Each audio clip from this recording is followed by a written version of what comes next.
So anytime you are afraid to be direct with that person, to deliver that bad news, what you're really saying is that you don't believe they have enough emotional resiliency, where they have to rely upon you and your communication skills to gently put them on a cloud and make them feel better. When you're direct, it can be much more kind in a way. It's much more respectful to just say what you need to say right out of the gate rather than try to come at it indirectly.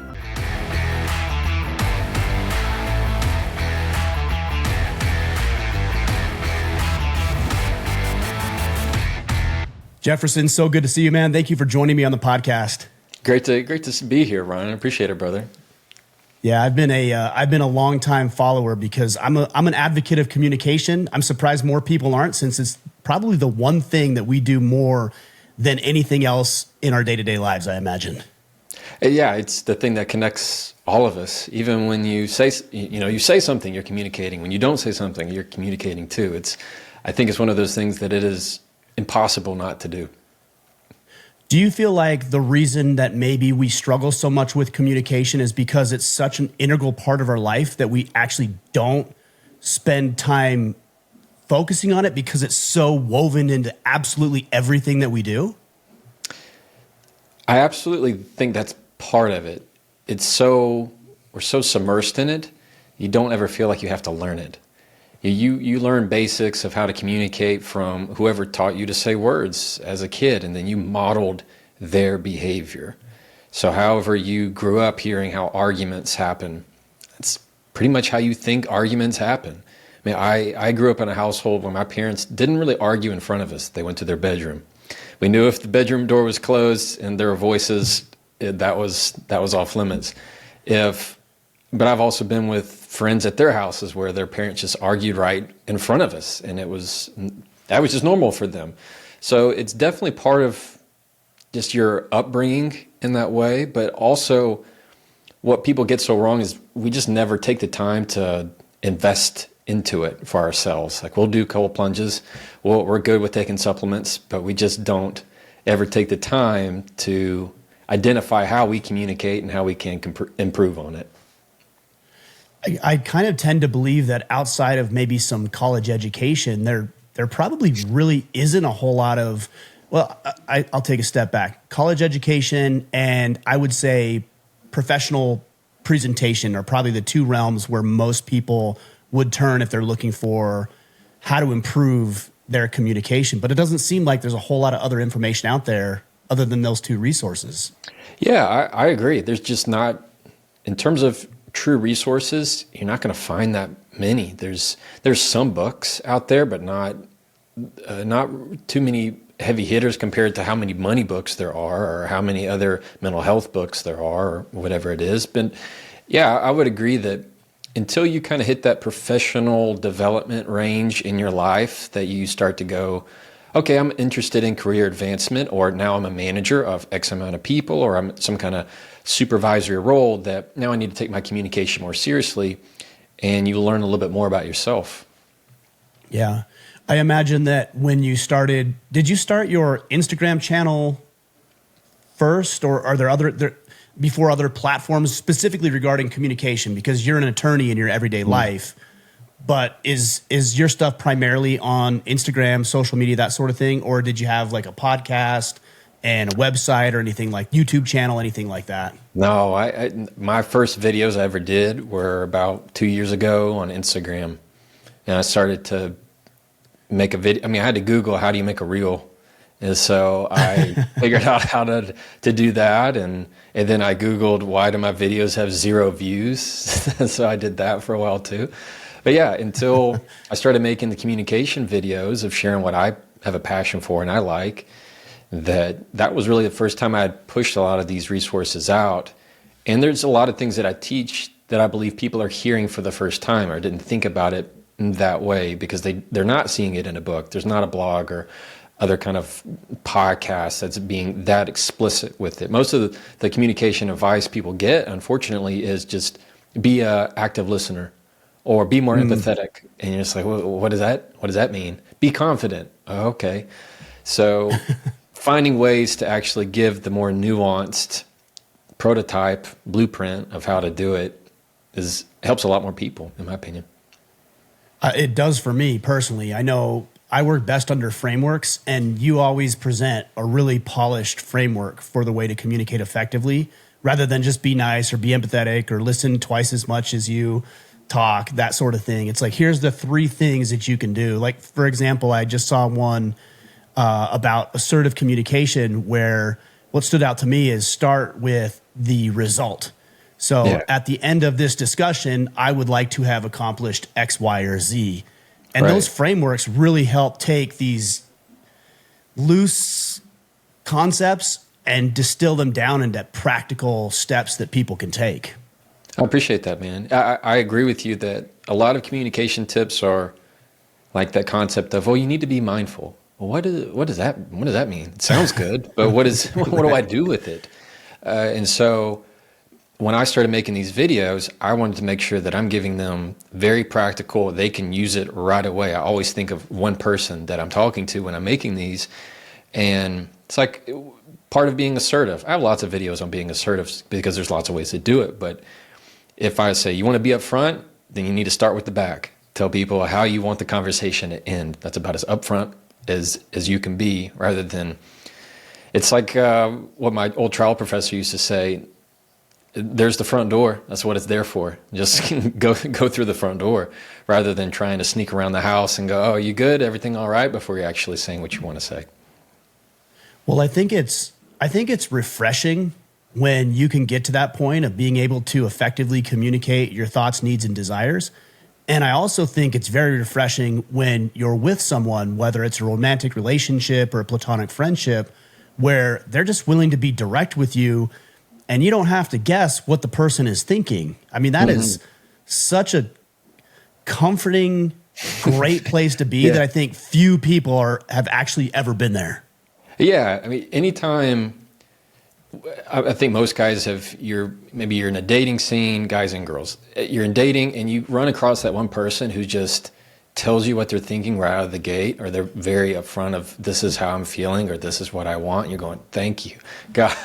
Yeah. I mean, I know that there's definitely it's that fear of the unknown. I mean, it's like getting that text, we need to talk, period.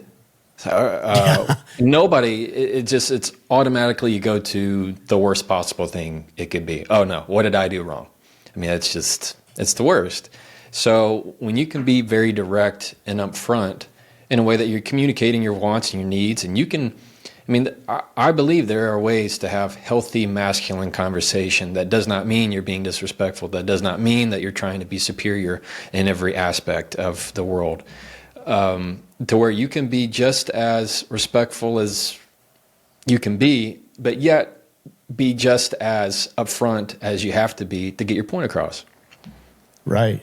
Yeah, I mean, I'm in a relationship right now. We've been dating for a little over 10 months. And I remember the day that I asked her that I wanted to be exclusive. We were sitting at a restaurant and I said, hey, here's where I'm coming from. Here's how I'm feeling. I've been dating other people, but I don't want to do that. In fairness to them and in fairness to you, I want to spend time with you. And she was like, what?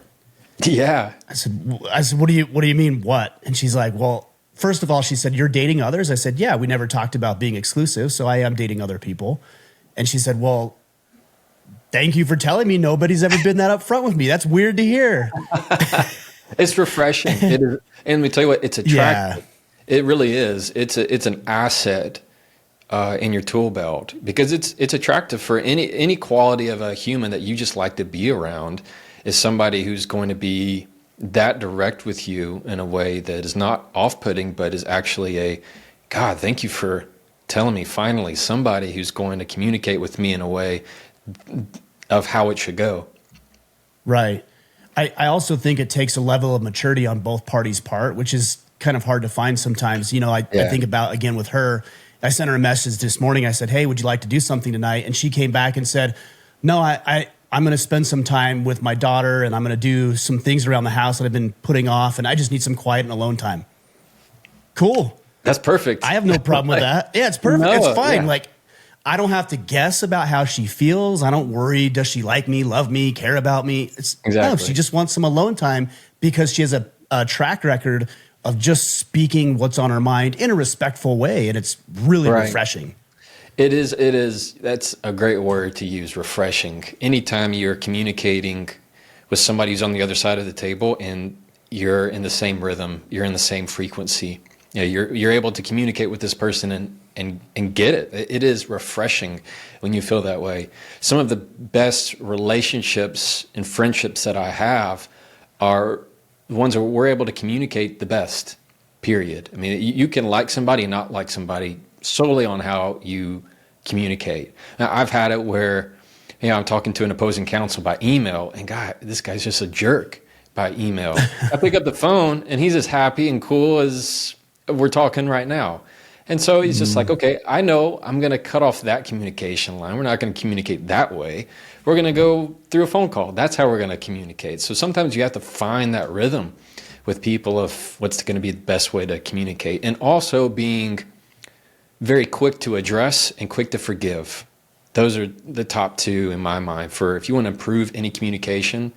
It's quick to address, quick to forgive. Because if you delay addressing it, that causes problems. If you delay forgiveness and having that conversation, it causes problems. Because there's nothing more draining and unrefreshing is when you just feel like you're in that cyclone of, God, can we just get over this hump? I've communicated, what do you want? And the other person's like, well, I just can't understand how they just want to continue to sit in the pit. And that brings a whole lot of problem. But it sounds like you're doing it the right way, my man. Sometimes. I gave you one example of it going well, but I have 1,000 examples of it not going well. So Yeah. The other thing too I've noticed is that for a lot of guys that I work with and talk with on a daily basis, when they have this conversation that needs to be had, whether it's something as minor as, hey, hon, I don't like the way that you addressed me earlier this morning, to something major like, hey, we got to talk about my infidelity. I mean, there's a broad range of things that would need to take place, those types of conversations. But the amount of figurative weight that is lifted from your shoulders when you finally say what needs to be said. And what I've realized is that more often than not, when you do share openly, you walk away thinking, why didn't I just do that earlier? It wasn't as bad as I made it out to be in my mind. Yeah. I see this a lot with people not wanting to deliver bad news. Really with anything, maybe something sensitive, something they're hesitant about to share. It's that pit of dread. Like, let's say, Ryan, you're going to have to fire somebody today. You knew you're going to have to do it a week ago, and you've just been putting it off. And you think about it when you shower in the morning. Today's going to be the day, and you're going to get something to eat, and God, I can't do it today. And you find some reason not to do it. And then when you actually have that conversation with somebody, when you do it the right way, you realize, oh, that wasn't that bad. Instead, when you carry those problems, they're just living in your head rent free. And I think guys have a very hard time sometimes explaining things the right way when they want to address, because they don't want to seem too aggressive. They don't want to seem too overbearing in that way. At the same time, they don't want to sound too weak. So you can get yourself in a trap in a hurry when you're just continually thinking to yourself, I got to say this, but then you realize once you do, it wasn't that bad at all. Yeah. Do you have some heuristics or methods of approaching those difficult conversations where a guy needs to have that conversation? You hear things like, bring up the positive first and then like let him down easy. I mean, you like hear these sandwich. types of things, but yeah. I've always thought the sandwich didn't taste very good. I like to communicate things in terms of a frame. And this is probably one of the most powerful tools you can have when it comes to having a difficult conversation. And that is, you tell them what you want to talk about, and you tell them how you want it to end, and then you get your buy-in into it. So let's say, Ryan, you and I are working on a team. I have some kind of a little bit more supervisory role in this, and I need to address something serious with you. I could come to you and say, Ryan, I need to talk about the comments you made at last Thursday's meeting. And at the end of this conversation, I need to know that's not going to happen again. Sound good? you're going to go, sounds good. And then we get to actually talk about it. Now I got your buy-in. Now in a weird way, it's like a verbal contract to where you feel like we don't have to worry about any other issue. We know that this is solely the frame. This is what we're going to talk about. Now you compare that with what I just like to call a very upfront sentence, meaning any difficult conversation you need to have, and I use these all the time. You just tell them, you label the conversation itself. So I might start with, Ryan, this is going to be a difficult conversation. As easy as that. This isn't going to be fun to talk about. This may come as a shock to you. This is going to be hard for us to discuss. Whenever you say those things and kind of give them a little bit of a pause, they kind of gather themselves up and ready themselves rather than this wandering, hey, so you know how we've been dating for 6 months and it's been great, really, it has. And all of a sudden they're just like, they start losing their mind. They start spinning in circles. You're not going fast enough, but you're trying to be kind. You're trying to let them down easy. No, it's a terrible, painful thing for them to go through. Instead, you just need to be very upfront right out of the gate. This isn't going to be fun for us to talk about, or you're not going to like this, or this is going to be hard to discuss.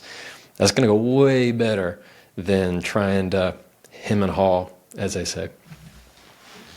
Yeah, I think that's a really good point, because I think when you do what you called the sandwich thing, where it's compliment, critique, compliment type framework, it really all you're doing, and people aren't dumb.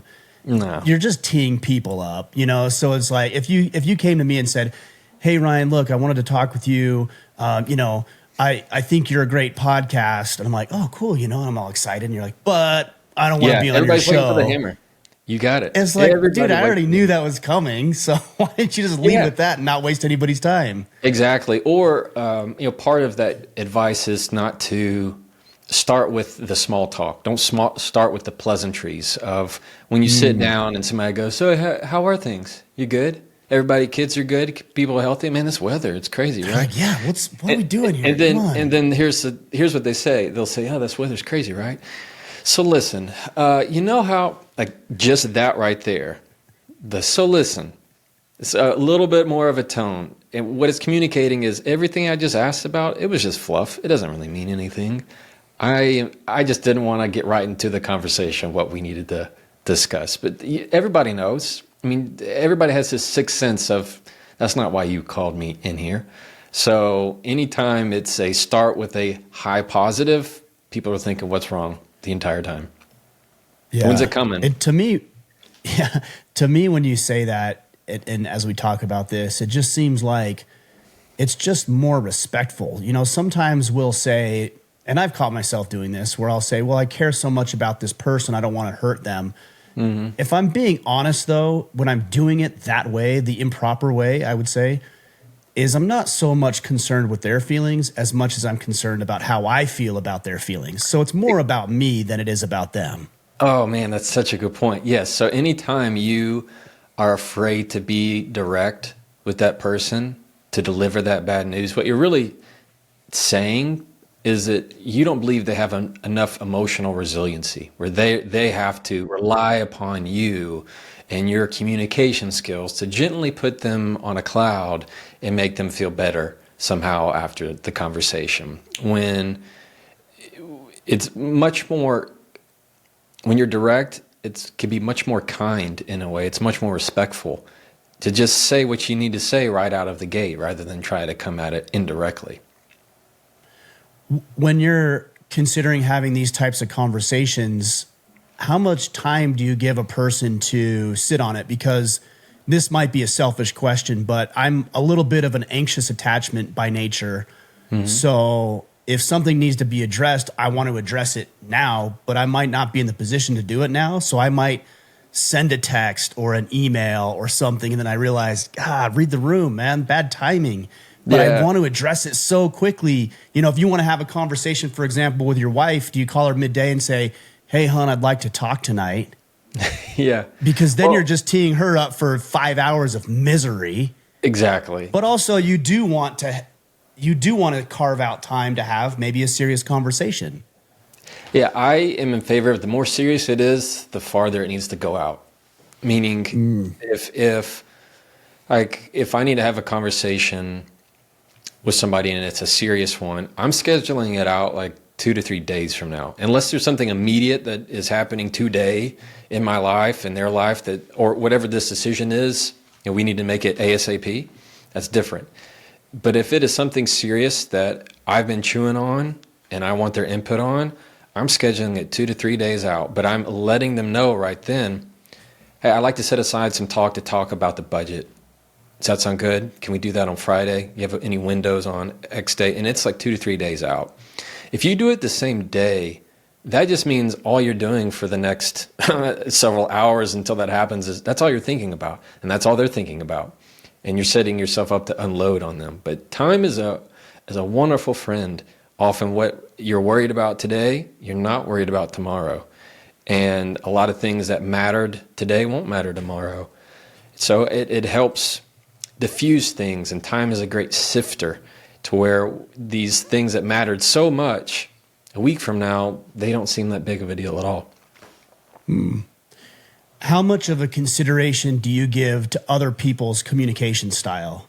So for me, for example, I want to know if you said, "Hey, Ryan, I'd like to talk." Let's say we're business partners, and you said, "Hey, Ryan, we need to talk about our partnership and the direction and these sorts of things." I have these, cognitive distortions where I jump to conclusions. Worst case scenario. That's my anxious attachment coming out. My communication style is, hell no, we're not waiting 3 days. We're like, you had a problem, let's address it right now. So how much of that consideration goes into your decision-making process with how you communicate with other people? Well, if I know what their personality is like, I think you should certainly tweak that. My point is, the bigger the issue, the more time you need to let it cook, so to speak. Not get worse, but figure out and sift it what's going to be most important. Now, there's nothing wrong, Ryan, if it's like, hey, man, you have any window today in about 2 hours for us to visit about something? That's not a problem at all. There's no, as long as you're working on both people's time frame. The problem is when I am trying to communicate on just my time frame and not yours, or vice versa. If somebody comes by, knocks on the door and says, hey, Ryan, you got 5 minutes. And really what they mean is you have about 45 minutes for me to waste your time. So there are ways that you can figure out what's going to be the most significant issue. I very much agree to your point of you need to weigh everybody's different personality. Or, well, I'm going to say, and I would add a filter into what that communication is. So if I just say, hey, Ryan, I'd like to talk about something really important to me tomorrow. That sound good? There's that unknown. You create more anxiety, the more unknown, the less you know about it. So if I were to explain, hey, this is what I like to talk about, and at the end of this meeting, this is why I'm wanting to visit, that's giving you a lot more framework to take out that fear and that anxiousness of what are we going to talk about? Is this big? Is this not big? Is that going to change our dynamic? Is it going to change the relationship? Is it going to change the future? The more you can give up front of what you're wanting to talk about and give them a preview. And for some people that I know in my life, especially people that say have ADHD, I need to be very upfront of, hey, this isn't a big deal. This isn't a groundbreaking thing at all. Nobody's upset. I just want to make sure that we talk about X, Y, and Z. Sound good? They just need to hear that there's no fire, there's no alarms, you don't need to bring in the fire trucks. Just to communicate with them, this is what this is. Because if I just leave it out to the open of, hey, I need to talk with you tomorrow, period. That fear of, oh no, what are we going to talk about? It's going to be the worst thing ever. Give them much more of a preview. It's again, back to our point, it's respectful and it's kind.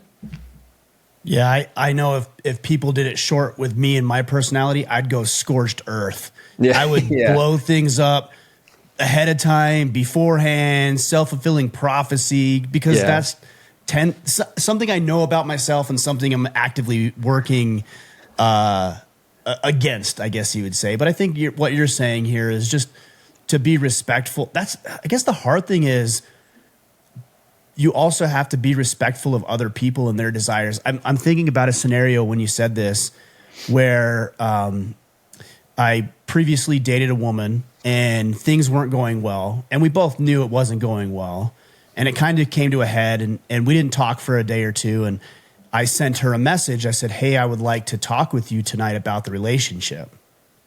Yeah. And she said, is this a breakup? Is this a breakup conversation? And I'm like, well, shit, I can't lie to her. Yeah. And I mean, she's asking me. And so I said, yes, it is. That's what I sent back. And she said, no need to have a conversation. We're good. Don't text me again. The hard part of that for me is I actually wanted to have a conversation with her to come to some mutual understanding so it wouldn't be horrible. That I would have liked to have done that. The hard part was respecting that she didn't want to do that. And I had to respect that, you know? Yeah, it's hard when the other person on the other end of the line doesn't want to engage in that. I mean, for her, from her side, it's hurt, it's pain. She knows it's going to end. Of course. It's like going into a movie you know is going to be terrible. I mean, why watch it at all? So those are hard. Anytime it's romantic in that way, it's very, very difficult. But I would say, I mean, props to you for answering the question honestly. There's some people who wouldn't be that honest, who would just say, well, I'm not sure. I don't know. Maybe. Let's see. But you were very upfront about it, and I think that's respectful in the end. You're not having to waste anybody's time, and unfortunately, she didn't want to be part of that conversation. But to not be part of it takes away from the learning opportunities that are in it.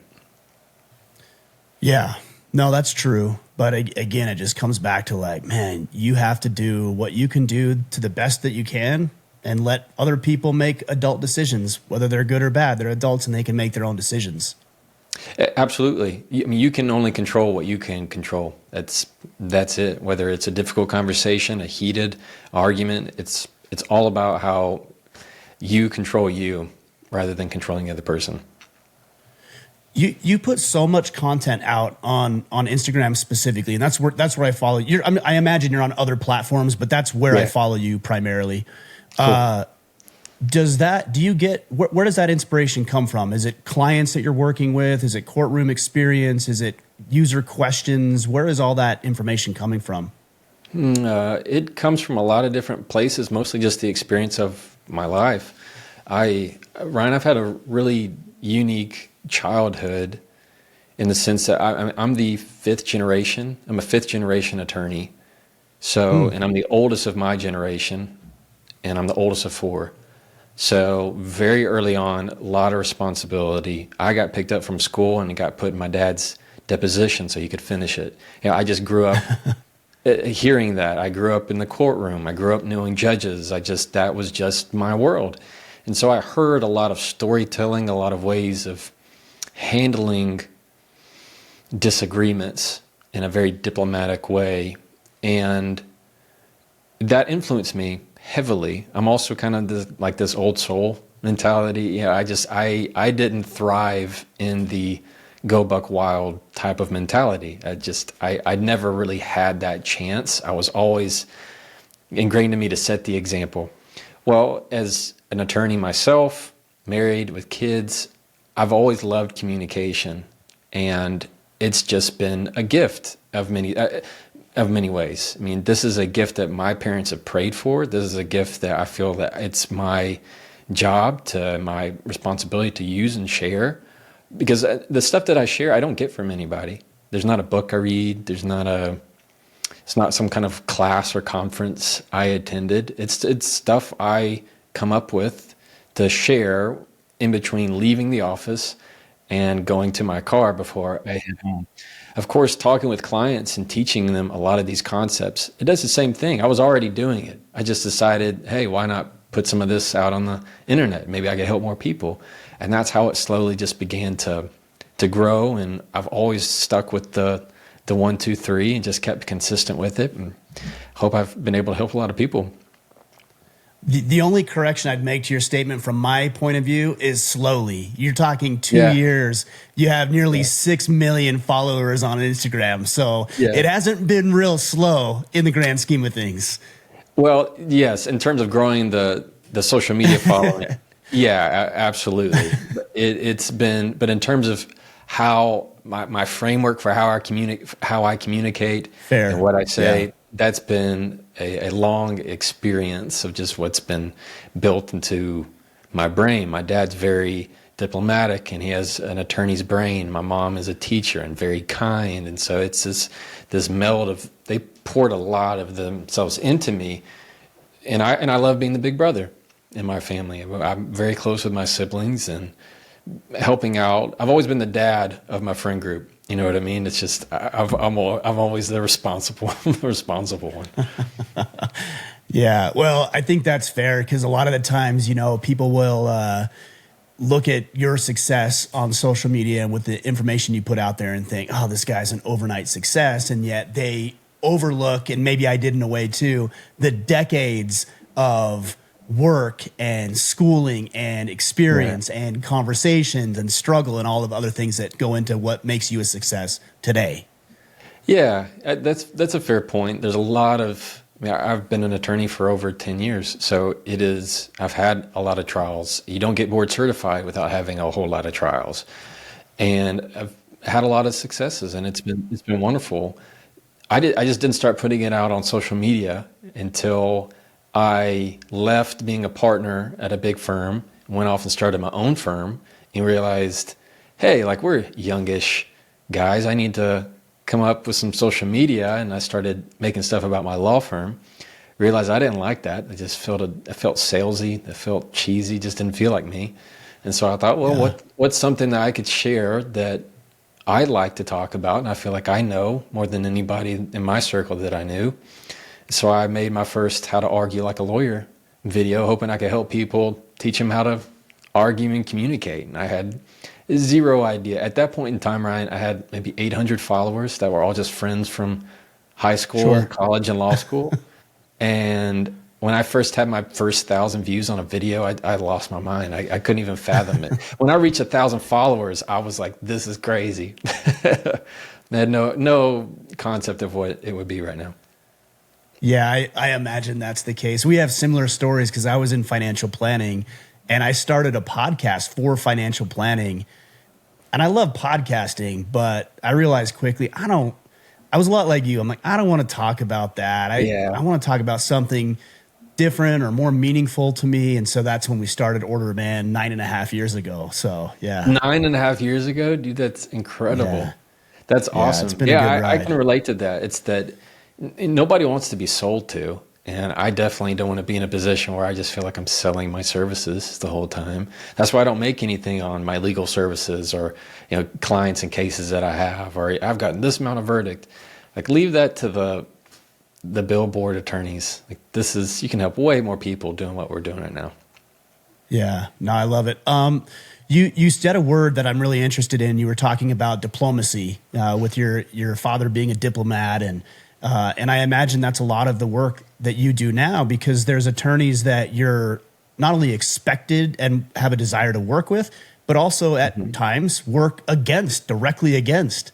Yeah. So how do you handle that diplomacy and build a reputation with other people in your industry of being a fierce competitor maybe, and maybe you use different verbiage, but also, a fair, trustworthy individual? Yeah. In the legal world, it is an odd occupation because I'm hired to have beef with people I don't personally have beef with. Yeah, I get hired to handle other people's problems, and then what makes it even more difficult is somebody else hires someone to have problems with me. So it's where right. The other attorney and I were removed from the true problems of attorney to attorney. We don't have any problems with each other, and the bad attorneys are the ones that just choose to make everybody the enemy. When hey, we're just all doing the same thing. We're just being an advocate. So that's really the key, is you are advocating on behalf of somebody else. Maybe they win, maybe they lose, but you're going to do all you can, gather all the facts, all the arguments to advocate their position for a judge or a jury to decide on. That's why I think it's critical as part of that diplomacy mindset, is that you have something to learn, not something to prove. And you are continually trying to hone the stone of being able to not see arguments as something to win, but see them as something to unravel. And the attorneys that I work best with, they're friends like you and I, just talking, and then we can talk about these cases, and I can say, well, this is what I got with this one, and here are my bruises.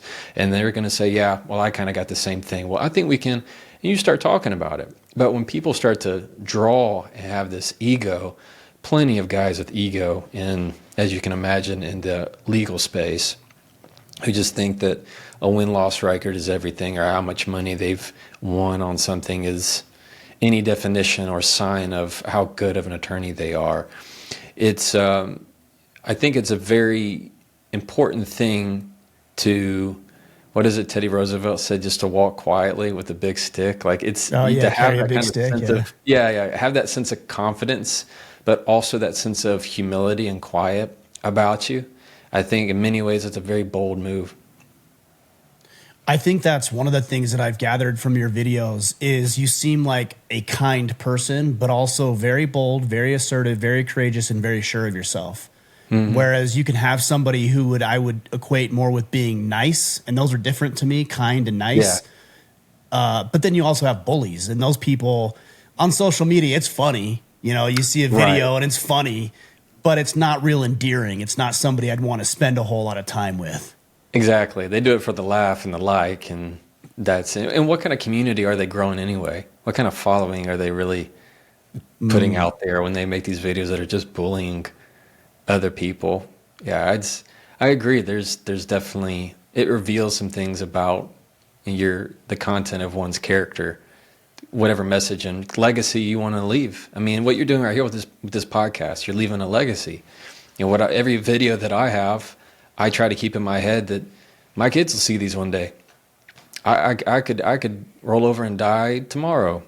I still have something that leaves a legacy for my kids and my family. So depends how, where your true north is and how you run your life. Yeah.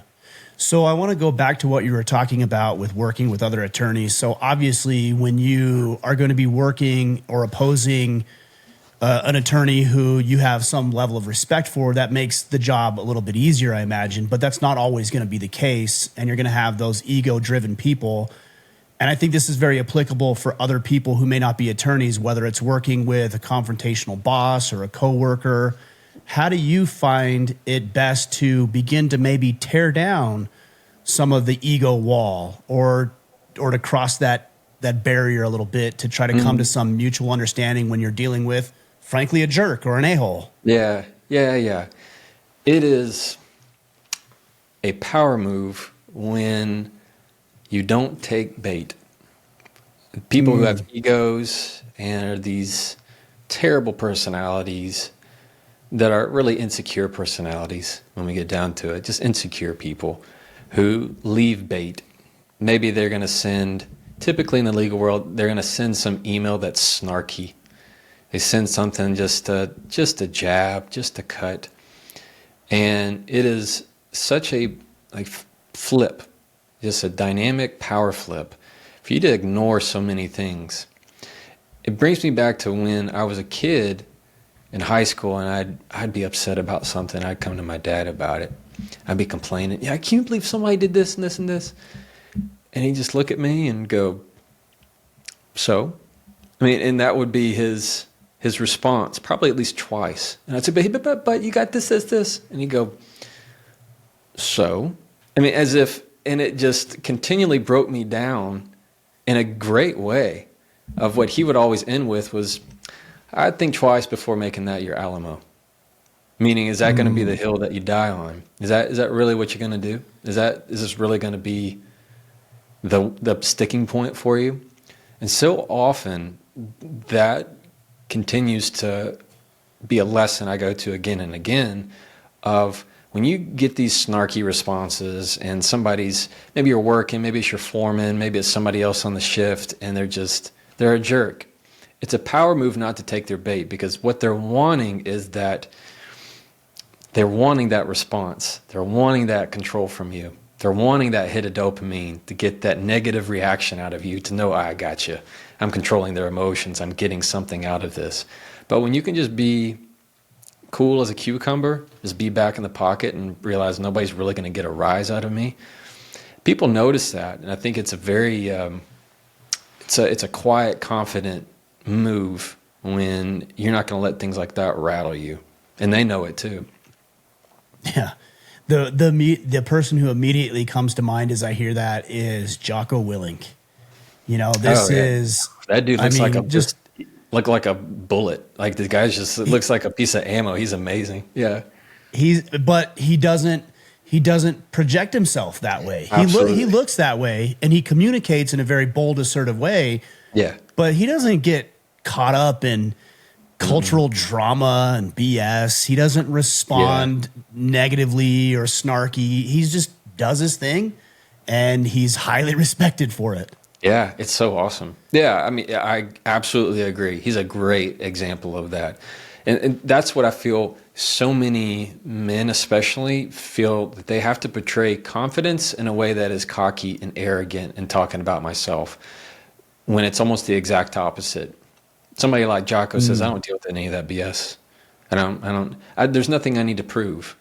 Like, the way I like to say it is, insecurities are loud, confidence is quiet. And so I don't need to be telling you how great I am. I don't need to name drop. I don't need to start saying all these things about myself or being about all the drama. If I know I'm on a mission and I'm all about the business, I'm not worried about that. You see that in meetings all the time. Maybe you're in a big Zoom meeting or something. The person who speaks up the most every time is generally the person who knows the least. It's the person who wants to feel like, I need everybody to know that I know something, I'm involved, you hear my voice all the time. When it's the people who know they're on a mission and they know their role and their scope, they're not worried about that. They can have that kind of confidence. Yeah. When you were talking about your dad saying, so I remember a friend of mine, we were business partners in our financial planning practices, and I would get heated and upset at things. I tend to be more that way. And he was very calm and had a really just collected demeanor. And I would say things and he would say, therefore what? Yeah. Oh, that's good. And I'm like, what do you mean, therefore what? Blah, blah, blah, blah, blah. And I'd get pissed off or whatever. And he's like, what I mean is, what are you going to do about that? I'm like, it's the exact same. I don't like when you say that, but I'm glad you're telling me that right now. Yeah. Well, that's what like 14-year-old Jefferson was getting every day. So it was, it's the same exact lesson. It's so what are you going to do about it? You know, and it ends up that, well, I'm not going to do anything about it. I'm just needing to vent, just needing to say things that really don't matter at the end of the day, and realize in perspective, I'm not going to allow this other person to have that kind of control over me. And that's really the key, is are you operating just on a whim? Or are you operating based on a set of manuals that say, no, these are my boundaries. These are the rules of the game. This is how if you want to communicate with me, here are my rules. If you don't want to abide by those rules, no problem. We don't have to have this conversation. We don't have to have this game. What are some of your rules that you have for that level of communication with people with you? So I like to use, and I know I've said this in probably a recent video, is, I am big on how you're going to speak to me. And I want to make sure at the end of the day, I'm going to speak respectfully to you. You're going to speak respectfully to me. So I like to use, I do not allow or I do not accept. Those are the words of permission, words of boundaries. Say, I'm not going to tolerate the way you're talking to me right now. And I've done that plenty in phone calls with opposing attorneys. They get heated. They get emotional, because that's really what it is. They're getting heated and emotional about something, and they start talking to me in a very rude tone. I'll check that easily. Hey, I don't accept the way you're talking to me right now, or I don't allow that kind of tone. It is such a, like, whoa, they weren't expecting that kind of response. It's very different than saying, if I were to say, you can't talk to me like that. Like, that's weak. You can't talk to me that way. You think that's going to make them go, oh, I'm so sorry? Or you think they're going to escalate it? Oh, yeah? You? Right. I can say whatever I want. Like, you're totally escalating. Instead, I do not respond to that type of behavior. I don't respond to that kind of tone. It is solely in my control how I'm going to respond to it. So instead of, you can't talk to me that way, it's, I don't allow that kind of behavior. I don't allow anybody to speak to me that way. That I've always seen that be like an ice bucket of water on their head, where they go, I'm sorry about that. And they kind of start hedging back. Well, what I mean is, and they slow down their words. But as long as you're letting them know that, listen, you're about to run into a fence here. And if you're going to continue to talk to me that way, this is the end of the conversation, period. Rather than trying to desperately cling on to who's going to have the most power in the conversation. That's a lose-lose proposition. I've heard you say things like, is that what you want to go with? Like a statement like that as well. Yeah. Where it just kind of reminds them like, oh, and I actually think in like a statement like that, it repositions the power or control back into your court when you say that, because you're not offended by it. You're being accusatory in a very polite way, I think is how I would maybe say that. Yeah, absolutely. I've certainly asked the question, and questions are very powerful tools to check people that way. If I were just to say, is that what you want to say? Period. I really haven't said anything at all. I'm just asking, is that what you want to say? Most of the time, if what they had just said was something ugly, they will tweak it. They will say something else. They will say it in a less negative way. Almost every time. When it comes to the way that you communicate with your wife and your kids, have you ever run into scenarios where, because I imagine at work it's going to be a different dynamic, obviously, than it is at home. It might be more combative, for example, or a lot more assertive, or even maybe potentially borderline aggressive in the courtroom. And then you get home, and have you ever been checked by your wife where she might say, hey, look, are you talking to your wife or are you talking to a client right now? Have you ever run across any discrepancy in the way you communicate at work versus the way you do at home? Sure. The response she would give, this was several years ago, would be, don't cross-examine me. So I would get into these modes if we were in an argument, and I would just start to slice and dice into the argument to prove my point. That's what really I was doing. And that's what you do in the courtroom. You don't ask the direct question. You take a bunch of other little cuts to where the jury sees the answer. And you don't need to ask the final question that you know they're not going to give to you. So it is, you're painting the picture. So that's what I would do out of just pure instinct. And so anytime she would say, don't cross-examine me, it's like, oh, you're right. Yeah, sorry. But that's one of the biggest things. And she's also an attorney, so she gets it. Oh, she knows. Okay. Yeah, she doesn't do trial law, but she's also an attorney. And we both went through law school together. So it is she picks up on it very quickly when I'm acting outside of myself. That's just hard because that's bringing work home in many ways. But what makes it really good is having both been attorneys, we see the issue very clearly of where the breakdown is. And I find that's hard for some couples. Us being attorneys, it comes relatively quickly. Our arguments do not last long because we can pick what the fly in the ointment was, during that time. Yeah. No, that is good that she's an attorney. I imagine it would take a special kind of personality, without trying to be insulting to you, to be married to an attorney like yourself. Yeah, it is. I've had lots of people reach out to say, I'm married to a trial attorney, or my dad's a trial attorney, or my mom's a trial attorney. And yeah, we definitely, especially plaintiff attorneys, we don't have the best reputation in the world. It's pretty poor, as people that are not ethical, people that are selfish in the communication. Maybe they're liars, maybe they're not saying things the right way. Yeah, it can be very difficult to have that kind of relationship. And part of my platform and mission is really to show people that the job of an attorney is to advocate for you and to teach you how to advocate for yourself. I like that term, advocate, because I think sometimes generally or maybe culturally or the general consensus might be like, how do you, for example, defend somebody is in the wrong? Like Yeah. that's got to be a moral dilemma that an attorney in that position, I would think, unless they're a psychopath, would have to wrestle with. Yeah. Yeah. Thankfully, I don't, that's mostly in criminal law. I do civil law Right. between a plaintiff and a defense. But in a criminal setting, I mean, you are by law afforded a criminal attorney to defend you from any crime. And those people, even though they know without a doubt that that person has committed the crime, it's more of the constitutional right to do it. It's very hard.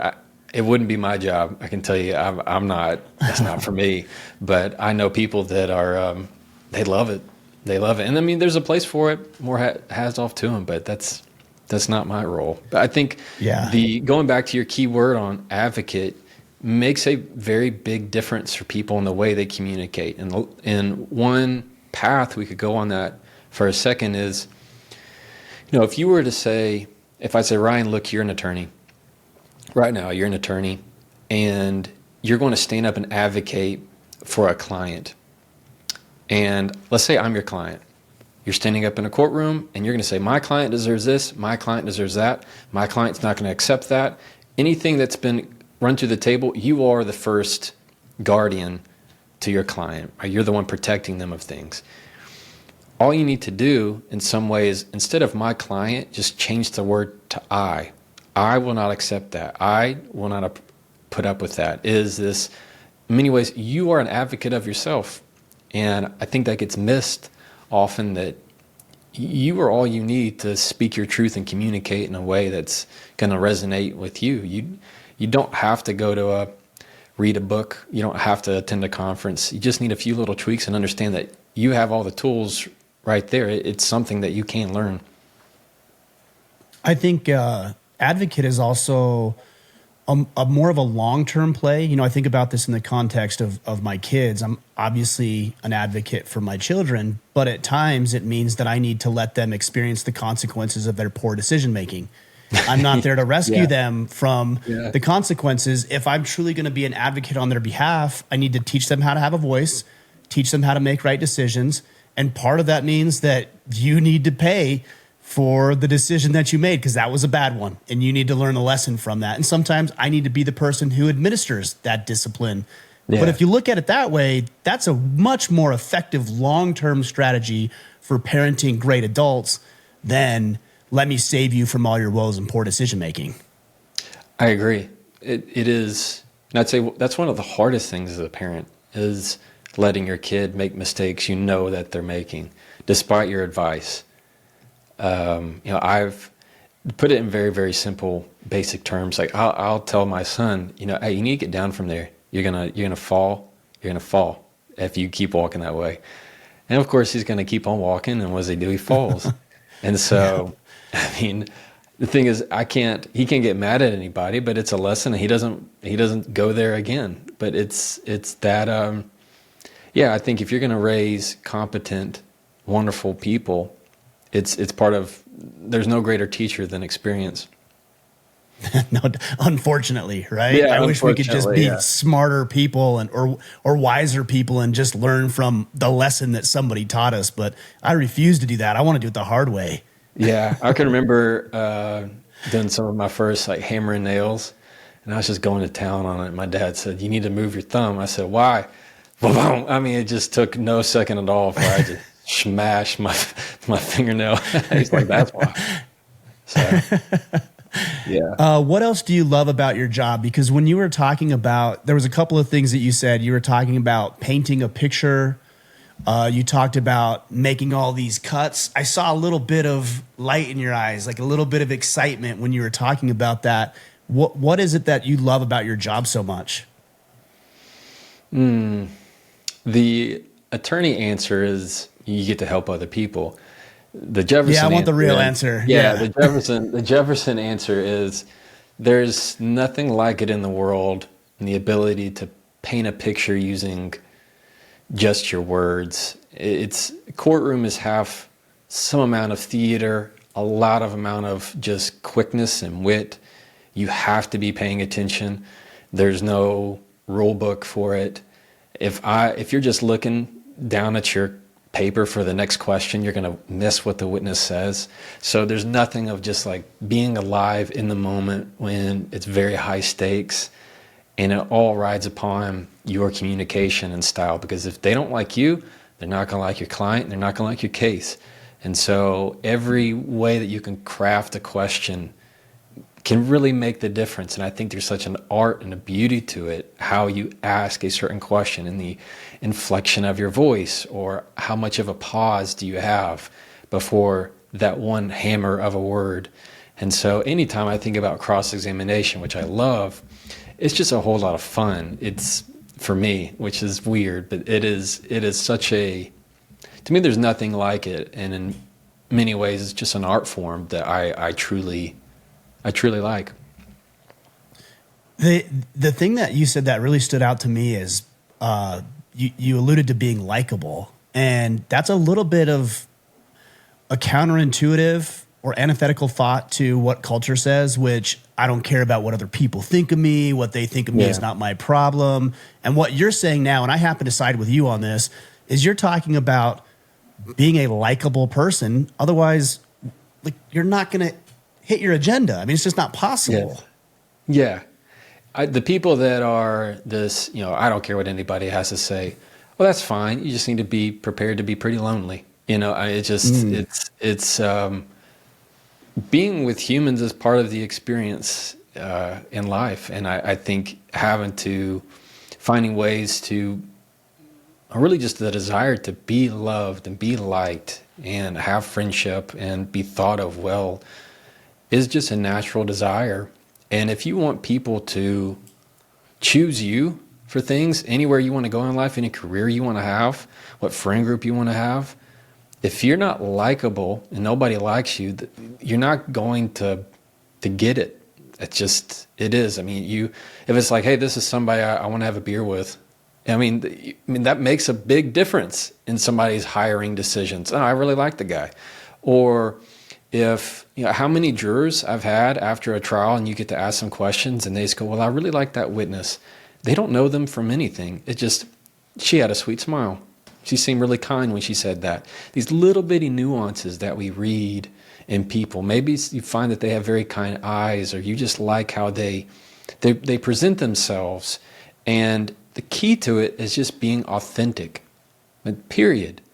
It's even people that I have trained in communication before a trial, and they're so nervous because they feel like they have to be somebody else. I'm saying, no. You just be you, and that personality will shine. Because if you act like you're trying to be something you're not, people sniff that out in a hurry. And all of a sudden, they just know right away, this person, there's something else to this person. Like, it's just an innate instinct that we can tell if somebody's being fake or disingenuous, and we don't like it. We feel like they're hiding something. But it doesn't even matter if you're being authentic. People don't care if you're not the best looking, or you're not the best, most well-spoken person in the room. They like the mess ups. They like seeing the imperfection, because perfection is not relatable. Struggle is, imperfection is. So part of being likable is truly just being authentic to yourself. That doesn't mean everybody has to like you, but if you want to communicate and move forward and have progress in your life, you're going to have to embrace this idea of thinking that your needs don't always come above everybody else's every single time. Yeah, that's a good point. I remember listening, because I present in public sometimes, and I remember the professional speaking coaches I would hire, and the general consensus was, never let people see your insecurities. But that never felt right to me. And so early on, I would go on stage and say, hey, look, guys, I'm nervous, and here's why, but it's important to me. So if I mess up, that's on me. Hopefully you can get over it. That was a much more relatable way to connect with people, even from stage, than pretending like I wasn't nervous or scared to death about being in front of 1,000 people.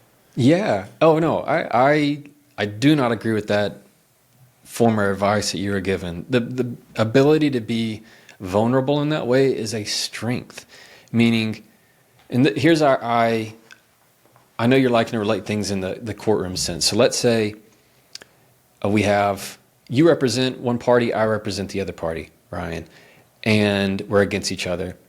And let's say I go up in front of the jury and I say, ladies and gentlemen, this is a case about X, Y, and Z, and I'm going to let you know my client did nothing wrong. Do you understand me? Nothing wrong.